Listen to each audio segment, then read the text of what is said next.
5 if the Titans are going to turn this around and win themselves a Smite World Championship. But Miff, this Kings team has been clean, undefeated all weekend long. And you know, I admire the creativity. We talked in game 1 about how not only in shot calling but in picks and bans, the Titans have been theory crafters so far here in Season 9. Aurora changes it up yet again here. Kumbhakarna in game 2, onto the Sylvanas in the 3rd game of the set. I am worried for this Sylvanas, though. It's a pick that struggles against walls. It's a pick that struggles against early aggression, largely immobile. Pulls from genetics could be really difficult to deal with. Does have those AoE cleave auto attacks, does have a highly aggressive lane partner here with Ishtar from Stu. So maybe initiation, the pull from range, the root immediately afterward, undr'able CC, thanks to that knockup. Lots of knockups here for the Tartarus Titans. Could all slowly start to add up. But if we see Variety rotate out early and cage Aurora, all of a sudden that healing isn't there. You got no way to deal with it either. This would be a nice early start if Aurora can take it away. Yark is so smart. I know, Yark is. It'll be purple buff for Yarkor. Genetics takes away the purple from Stewart. And it's the opposite of what I had talked about. The Camelot Kings will get both of the purple buffs on the left side. Yeah, I mean, that's a difference of jungle pathing. It looks like Stu starts at green, actually picks it up for himself. Whereas on the other side, I believe Yarkor just does red buff with his mid laner, and then immediately rotates over towards that purple, has access to the hog. We saw Roar hold off on the auto attack. It's about 70 HP left. So it would have taken one auto attack from each to secure it. Whoever goes first just loses out. Unless you have an item that you can purchase, just straight up does 200 damage. And Yarkor planned perfectly around it. Man, what a world where genetics with a world championship ending game will get this Maui. It has destroyed opponents all weekend long. It's been banned out since then. And now he'll get a look at it in what could be the final game of the Season 9 Smite World Championships. And you think he's feeling himself a bit? Have you seen him after these games up on stage? He was confused. He was wondering where the Titans were after the end of that second game. Yark's still ice cold as we've expected. This is a team that's playing with some confidence. And Maui, a god that feels great when you're playing it with a little extra confidence. Yeah, I mean, Maui is just a pick that if you can find those leaps consistently, get that stun rolling, the additional movement speed, essentially a heavenly sprint built into the kit. With that second ability, the pulls, the high CC. I mean, it's just aggression top to bottom. Man, Aurora will get jumped on here. A battle of the pulls between the supports. Maui's got more. Does have more. Like 4 or 5 even. Tell me I'm wrong, though. No, they both have pulls. That's right, they both have pulls, and that's the only category we're looking for here in game 3. Aurora's been hit by too many, though. Yark dashes forward at level 3, and a backflip from Stewart. Wrong way, he's gone on the wrong side of this fight. This time he'll back away. No Izanami this time. And nearly a first blood for the Tartarus Titans. Variety and Twig line up around the blue buff. It's Variety dropped low, but Sido might be the one in danger. Oh no, it's a 2v2 over in solo. Solo or Troll has been quiet this set so far. Hold on. But he wants to make it noisy. And it's first blood for the first time over to the Titans on right. And Variety will leap away from danger. That is exactly what you need to see if you're a Tartarus Titans fan. Sino, quiet performance so far here in the finals. No. Aurora used a hog. He used it away from the purple buff. He dropped it on accident. But still, it's not able to get secured. Oh no, he's going to get chased down. He has no more mana. Okay. And he'll live. A slight blunder there from Aurora has given the Titans purple buff over to the Kings. It's just a small win here for the Camelot Kings. Overall, though, doesn't cancel out what the Tartarus Titans accomplished. That's right, on the it's other first side. blood. Haven't seen it yet. Massive. Oh no, but Sino. He's okay. He's okay. He was held up there for a second. Blue buff dropped for SOT.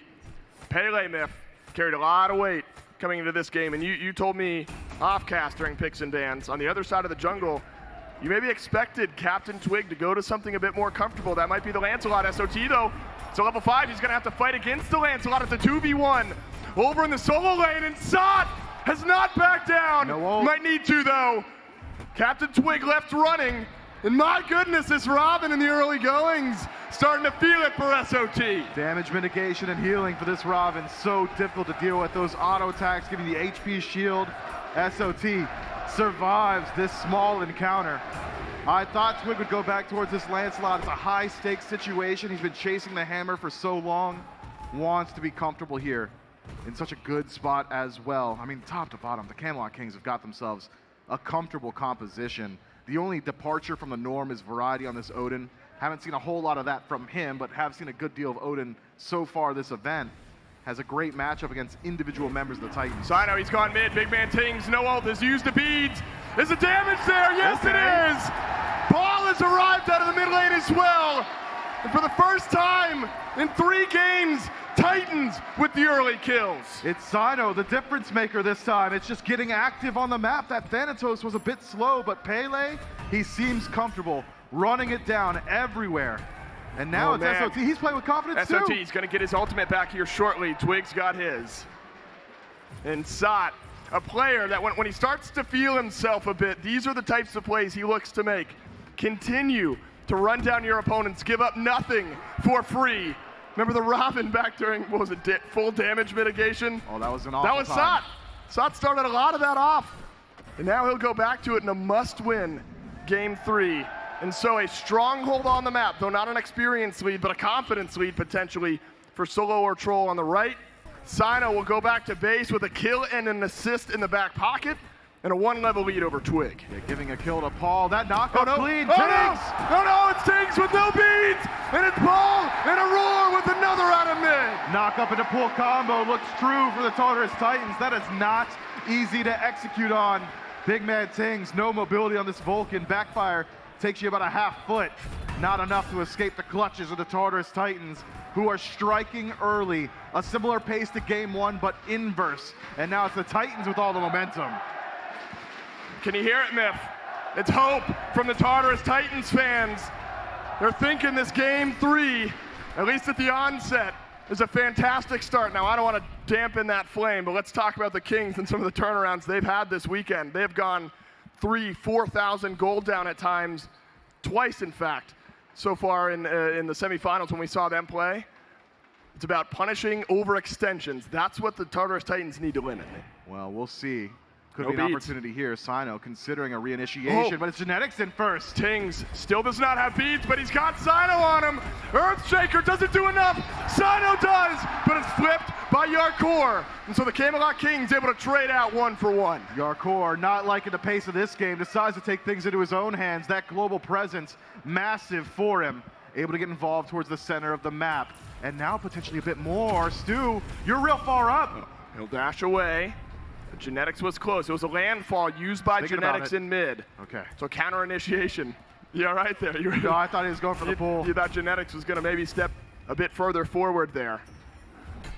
So we'll wait with bated breath here for what the mid game of Game 3 holds. But if we go back to our checkbox here, Miff, not allowing the Kings to run you over in the early game, that was on top of the list. Titans have done fantastically in that department so far. They have, and rule number 2, or step 2 rather, is Checkbox facilitate number 2. Paul. Yep. Make sure he's off to a great start, and so far, exactly that. 1-0-1, Book of Thoth already starting to stack up as well. And 2B, limit big man Tings. Do not let the opposing mid laner get off to a good start, and this Vulcan's off to an 0-3 beginning of the 3rd game. But even then, it's only about a half level for Paul.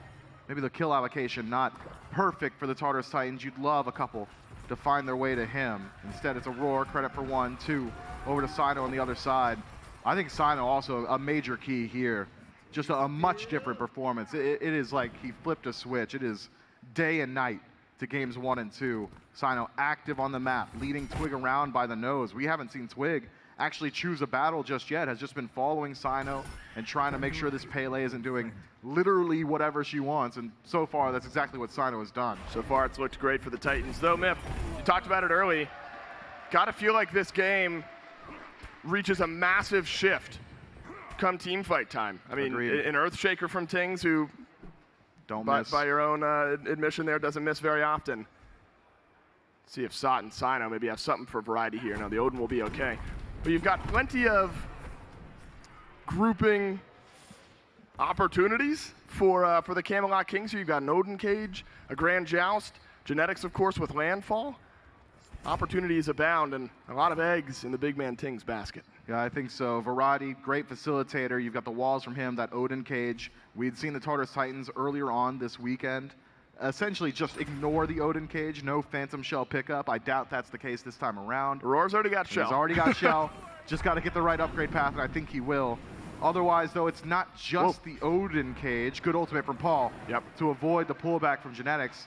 It's also the wall from Genetics. That landfall spawns up some structures. Could make it difficult to maneuver some of the more narrow paths in the jungle. Otherwise, you've got great slow presence. Yarkor with the Living Nightmare, Twig, massive cripple. 1v1 opportunity. Stu should be okay. And we wondered if we would see Yark and Stu battle it out a bit.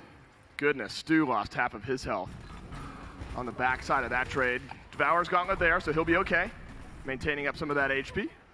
Genetics will pull away his AD carry. Now, something we haven't talked much about yet, Myth, the rotation potential of this Chernobog. I didn't expect to see it this weekend, but a team that loves to group and run down objectives and has been running down fights, you got a fantastic piece of utility out of your AD carry. You do, and it's a little bit awkward because the answer generally is the global presence. If it's an Athena in the solo or a Chernobog in the duo, it's bring the fight to them if you don't want to deal with it. But your strongest component right now is SOT on this Robin. He's dealing a lot of damage, seems to be incredibly survivable as well. If you want to fight around the solo, if you're the Tartarus Titans, want to play with solo or troll, it's pretty likely that Yarkor can get over to that side of the map and Stu can only watch on. Well, Camelot Kings down a bit in gold, but ever objective-minded. Put a little bit of pressure towards that Pyromancer. Man, so it's a great start for the Titans, Myth, but you'd figure it'd be a bit more. It was over 1,000 gold. It's now been halved as the farming has caught up for the Camelot Kings. You need to get back to more of this. If you're the Titans, you need to get back to fighting. But the cage, it's great from Variety, and the Odin leaps away. A simple escape there. I wonder, SOT had the opportunity to go for the ultimate, perhaps just waiting for Variety to use that leap, but gets a bit too far. Maybe a bit of a chase down potential, but let go instead. Variety doesn't have TP. Yeah, they want eyes on the objective. Pyromancer, it's leashed by the Tartarus Titans. Variety's gonna have to walk all the way back to lane, use teleport just a moment ago. This is slow burning from the Titans. Remember, you've got execute potential with Paul, but it's there for Big Man Tings as well. A double landfall from Genetics, but it's answered by a Roar. Earthshaker. Sino's low. Good Sino on the back who will dash away. And now a Roar left alone in the fight. Sot! He helped Paul get Captain Twig, and all 5 Titans remain alive. Held on to that ultimate for a good reason. SOT turns things around. Captain Twig in no man's land, and it's the Titans surging forward. Well, somehow Variety gets up and over, and it's a clean pick for the Titans, and back to the Pyro. And the Kings have given up chase. But Myth, they're sending themselves over towards left. This would be an aggressive call as Sino's leaving base. They've got a lot of burn potential here, but Sino is going to show some face. No ultimate from Sino. How's he going to get in? Paul has ult, but he's far away. Sino's found the back line, but Yark has gone onto the wall. Kings, they'll grab the Gold Fury, and it looks like they'll get out okay. So Titans get a kill and Pyro, but the Kings trade back for the Fury. I can't believe Yark made it out. We'll see if Variety can, if we can turn it around. Paul's got ult! Paul's got ult! Paul's got Variety as well. And an important trade back from the Titans as his Hebo continues to roll. But Twig, he's back from base. He does not have Grand Joust. He's got damage for Paul. He's got damage, but so does Sino. We've gone 1 for 1 yet again. A back and forth battle, and as the dust settles, it's a dead even game, unless Genetics can do a bit more. Yarkor in! Oh my God, we're still going, Sino. Oh my goodness, scurries away. Well, what's Sot doing here? He's alone with 3. I need a breather. As the Titans will send SOT back to mid. You can say whatever you want, but the Titans, they brought it here in our 3rd game. No matter what, the Titans have shown up. But Myth, the Kings ever clean, have fought back in. And it's ridiculous. Look at the top of your screen, 2-7. What does that tell you? I would say the Tartarus Titans are dominating. That is a dominant kill lead. Not 83 gold? Yeah, not 83 gold. Not 667 experience. What? What? How much? 667. Yeah, okay. All right, anyway, Tartarus Titans, Myth. What's the assessment? Keep it up. Keep getting active. Don't slow down. Have Sino play as aggressively as he has been. Maybe even a greater Scorpion invade. It's 4 versus 3, best case. No way Big Man Tings a close gap here. Camelot Kings just got to let this one go. Scorpion. They'll get Scorpion. Small objectives, build up, they make a difference. We approach the mid-game point though, Myth. Paul has arrived. You haven't needed to wait for this Hebo to fully farm up. Well underway in his build, but so is big man Tings. How does the mid-game change the dynamic between these two compositions? We're finally going to start seeing some full 5-on-5 engagements. I think the Tartarus Titans' entire goal should be separate the fight. Make sure the Camelot Kings aren't grouped up as 5. Manufacture 2v2s and 3v3s in the jungle, because when you look at the true 5-on-5 of the Camelot Kings, it's scary. You got two massive circular ultimates that synergize incredibly well, Variety and Big Man Tings, when they're playing together. It's not as if Big Man Tings needs the help, but I could use it regardless. Might as well simplify it. Put the circle in the circle and you will evaporate your enemies. Otherwise, Genetics, he's been on point with these landfalls so far. Captain Twig, haven't seen the Grand Joust used as a legitimate cripple field just yet. Haven't seen it used to really split up the Titans. Be a little bit easier with the rest of his homies around him.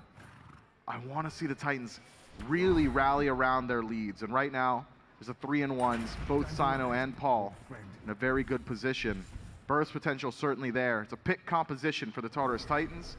Just whether or not the Camelot Kings can find an opportunity to group up as 5. Solar Troll, he arrived early in game 3. 3 assists out of 7. Twig over on right. Tier 1 tower low on the Titans solo lane side of the map.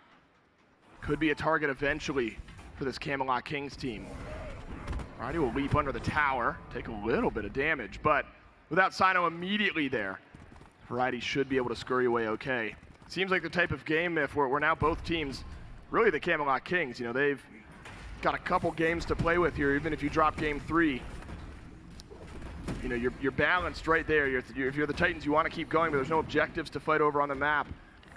You're realizing the Kings, they're going to fight you in 1 minute and 15 seconds, as they always do, right when the Pyro, right when those Furies respawn. Yeah, I think Pyro probably the first one grouped. Could be that it's just a split objective situation. Aurora, though. There's your objective. He'll create opportunities when there are none. Whoa. Able to take a few away, but Yarkor, can he punish? Yarkor roots Aurora in place, who will get a double knockup. Oh, Earthshaker. Good Aegis. It's Bounce Stew, who's Aegis it perfectly. And a Phantom Shell needed to keep the AD carry alive.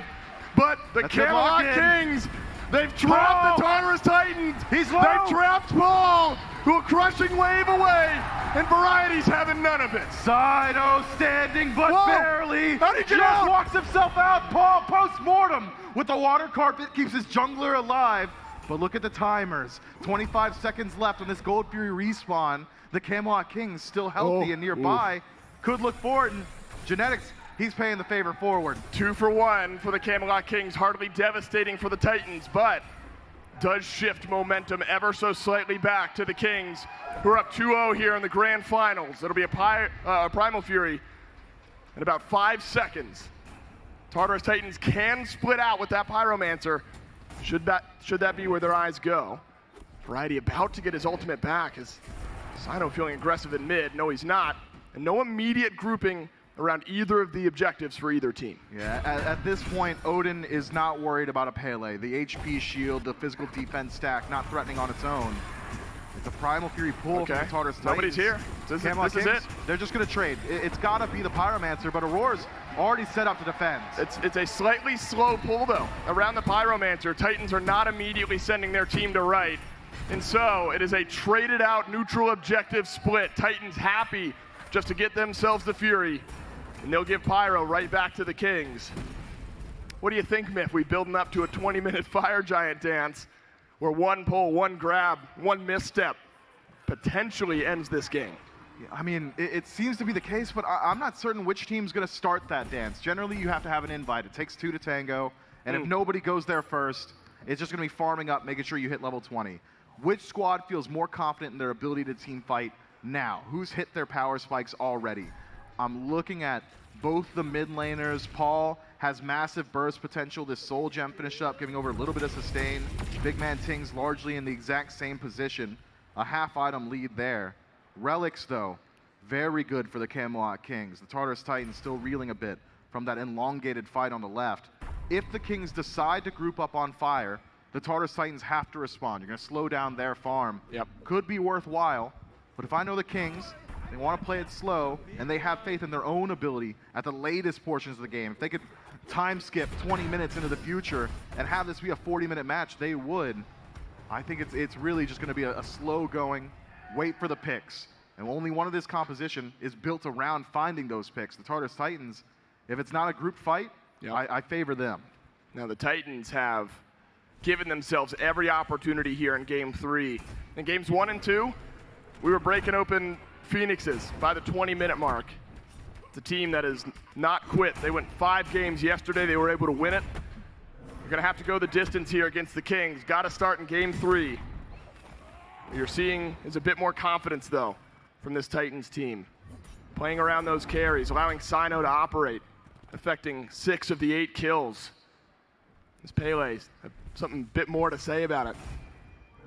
Sino, Aurora maybe rewinding the clock a bit a few seasons ago where they were able to win a Smite World Championship. Finding that dynamic synergy again here in Game 3 would maybe make that story come alive a bit further. But big man Tingsmith, I think he's had a nice turnaround on the other side. Off to an 0-3 start, added a kill and an assist since then. Earthshaker starting to connect a bit. Top XP per minute in the game as well. Big man Tings, one of the best farmers there is, and he's sticking with it despite a rough start. Just can't slow him down. Even when he was 0-3 immediately on that third death, at most we saw it about a half-level lead over towards Paul. Significant grouping on the right-hand side. Seems both teams have agreed 20 minutes will be that timer. Ooh, Aurora misses. It's a lot of poke. No pull from Aurora, but he's pulled back in. He's going to use Wrath of Terror. No, he's not. Sot's got coverage for his support. A little bit of poke damage onto Sino. You're going to have to think twice before you dive big man Tings and Earthshaker into an Aegis. Buys you enough time to trade out some damage. For now, it'll be a water spout up, disengaged from the Titans. I don't know, another minute and 45 seconds on that Fury. There's a world where we're wondering which team feels confident enough to go left, which team is allowing that Fire Giant to be open. That's a nice starter. Ooh, jumps the it. Roar, the pull onto Variety. SOT rotating through out of the jungle. Odin again walks away relatively unscathed. That Sylvanas ultimate is a massive component of the Tartarus Titans team fight. Without it, you're lacking a good deal of CC. The Camelot Kings maybe could look to exploit this opportunity. No Pyromancer, not an easy pickup. Fury off the map, and still not confident enough to look towards the Fire Giant. I would love to know how the Camelot Kings are looking to address the Phantom Shell pickup. Aurora has finished that one up. Variety's cage likely what the Tartarus Titans are holding it for. But if Genetics wants to, if he locks him down in the jungle pass, could force out that relic. Variety with a good deal of CDR could just go in and see if he can just generate enough threat to get it off. The Camelot Kings essentially have to work through that resource before they can fully commit. Captain Twig, Variety, Genetics, they see Sot. Backflip away. Small storyline, haven't touched on yet. It's a 2-level lead for Aurora over Genetics. Call it 1, of course, right when I talk about it, but a slight lead for the Titan support. Far from what we've seen in that support role throughout the rest of the game, but something to keep your eye on. Big man Tings, he'll hit level 20. First in the game as that farming has continued. If you told Tings after an 0-3 start, he'd be the first to hit level 20. He'll take that every single day of the week. And you know, Meph, I always get scared around these late game objective fights. You know that. Yeah, you're a scaredy cat for sure. Terrified of almost everything. And now, it's big man Tings who's got an Earthshaker, and it's Paul who's got a Crushing Wave. I'm foreseeing objective secure battles, and it might happen right now. The Camelot Kings immediately rotating to the Fire Giant. Again, I was asking, who's going to leave the FG open? It's the Titans who've got to rotate in, and it's the Kings who get it. On a double pullback though from Genetics, there's still damage. Yark, he's in the FG pit. Yark is going to lose his buff to Paul, but is there enough chase down from the Titans? No, not enough. The Tartarus Titans have to let this one go. They've taken out the battery of the Camelot Kings. Steal that phrase from Hurrywin on the desk. Had said, if you want to push with your fire, it needs to be with the Hunter. If the Hunter hasn't got it, it's really slow going around these towers. The Camelot Kings aren't concerned. This would be amazing for the Titans if you can pull back another buff. Kill him. Variety is going to get stunned. Oh, but a pull from Genetics gets it done with the landfalls and gets it done with the escape. Variety lives, 4 buffs still left on the map. I cannot believe the Camelot Kings step back up there. I'm getting ready to hop on my soapbox, have the whole monologue while we wait for Yarkor to respawn. Not the case. The Camelot Kings not willing to give up anything. Still a very good position, though. You might be lacking the Hunter's Fire Giant, but everybody else has got it, so your kill pressure is there. The ability to tank up these structures is certainly there as well. Not that you have to go there first. Instead, Oni Fury under pressure. The Tartarus Titans, they're very far up here. I wasn't expecting this. Yarkor has global presence. Even if he's not there now, he can get there at a moment's notice. 2,500 gold lead for the Camelot Kings. Fire Giant making a difference. But this is where shot calling so important for the Titans. What you cannot do is allow this 2,500 to become 5,000, to become 6,000 after just one Fire Giant buff for the Kings. Cage drop. It's a double pullback from Genetics, and in he goes. Earthshaker hits a couple, and the Kings have found their opening, and they will follow it up. Twig! A chase down. Twig wants it. Twig gets it. Double kill for the Kings jungle. Paul decides to stand his ground, nearly turns it around. Twig barely survives, but it's 3 dead for the Tartarus Titans all around the Fury. Twig, go ahead, reset, should join his team soon. The rest of the Kings, they keep up the siege. Sino, SOT, they've got it all to do. This Phoenix, it's under threat. No chance, right, Paul? 40 seconds. Stewart, 30. Sino. Sot's got a back. Still channeling his back. SOT just now is going to get back to base. The most lucrative Phoenix on the map. It's gone to the Kings. And the Kings with an early FG pull. Find 3 kills. Find 5K gold and a left side bird. That's the danger of stepping up to the Gold Fury. You're so concerned about that gold lead spooling out of control. You said it, can't let 3 become 4 or 4 become 5. That's ringing in the ears of the Tartarus Titans. Starts playing at their mindscape, and instead step up, trying to prevent the Fury and get punished massively. The time is now. If you're the Titans, you gave yourself every opportunity early in the 3rd game. Now, base defense, ever so difficult. The weight of the world, the hammer on stage, pressing down on your base, while the Kings, Captain Twig chasing his first, potentially, Mifflin, one grouping, one team fight from making that dream a reality, from claiming his championship. 30 seconds left on the Fire Giant, minute and a half till it spawns. The Tartarus Titans showing some fight here. Grouped significantly, might look for a pick, but it's the front line that they need, and no way you can burn down Variety or Genetics, not fast enough. So the Tartarus Titans forced to cede space. The Camelot Kings take a peek at their pockets. Plenty of vision to be had as Variety leads the charge. Wow, Aurora, he's going to get caught into the cage. This time it's a quiet one. No pull on the answer back from the Sylvanas. Fire Giant just now falls off. What a successful first FG push for the Camelot Kings. They're going to force confusion out of the Titans now. Sod has upgraded that teleport. He'll be able to get back to the right side, help defend. In a hush over the Camelot Kings fans here as they're wondering if this next fight might just be it. The Titans can even afford to step up. You might have to. Another FG push from the Kings. If it might just be enough. The Tartarus Titans haven't got the best steal potential simply because Paul's going to struggle to get in towards the Fire Giant pit. So with steals off the table, it's all about the fight. Can the Tartarus Titans find their footing? Who's starting it for them? It's got to be SOT. We said it earlier. Need to separate the Camelot Kings. Ever since they've been capable of grouping up as 5, the fights started looking a bit more one-sided. Whoa. This could be a good start. A roar with an ultimate onto Genetics. Variety. So tanky. Over the back Harpies right now. Stewart, a little bit of damage for the tanks, but a little bit maybe an overstatement. Genetics will walk away okay. Fire Giant respawns now. Titans staring down the Kings from across the backside of the jungle where many battles have been fought over the last 3 games.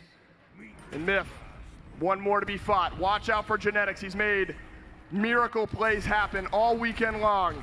One big landfall, one big cage. Into an Earthshaker. Seals up the deal. Camelot Kings get the pyro. An early opening on another missed pull from Aurora. Man, the Camelot Kings, because of their long-range damage, the front line becomes more threatening. Variety, if he stuns you, you're worried about a meatball, or even just his own follow-up. Sino's in trouble. Sino's in trouble. He'll avoid the Earthshaker. And a landfall again. It's on to 2. Look at Genetics Paul. refuses to miss. Paul out of the Aegis. He'll survive this time, but Genetics has got to swing. He'll remind the Titans of it. Paul. Aurora pulled back, and Aurora killed off. SOT on the retreat. How long on the stun? That's a good slow. Variety's right behind him. SOT falls. Captain Twig, credit for the kill. Where are they going? It's not fire. They're going mid, Miff. The Camelot Kings, they're looking for mid. They're looking for tier 2. Aurora dead for 30. SOT dead for 50. The Camelot Kings considering an end. Body language will tell it all. Camelot Kings, is it just the bird? Do you want mid? Do you want Oh, left? they're going. They're moving in. Variety leads the charge. No, you got they're some not. time to play with. Start backing up. Enhanced minion wave should take care of that left side bird. Back up to the fire. Oh, it doesn't.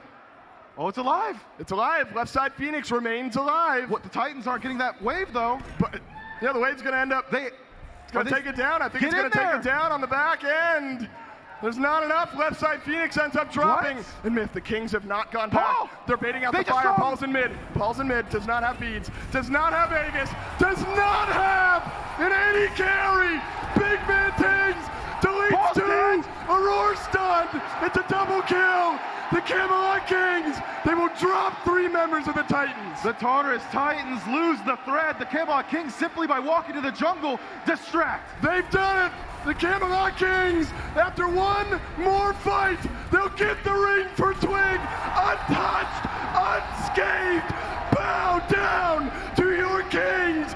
The Camelot Kings, champions of the world. Not a single loss for the Camelot Kings at this event. It may have looked iffy at times, but you have to put faith in your rulers. The Tartarus Titans fall. They may have fought back, but not hard enough.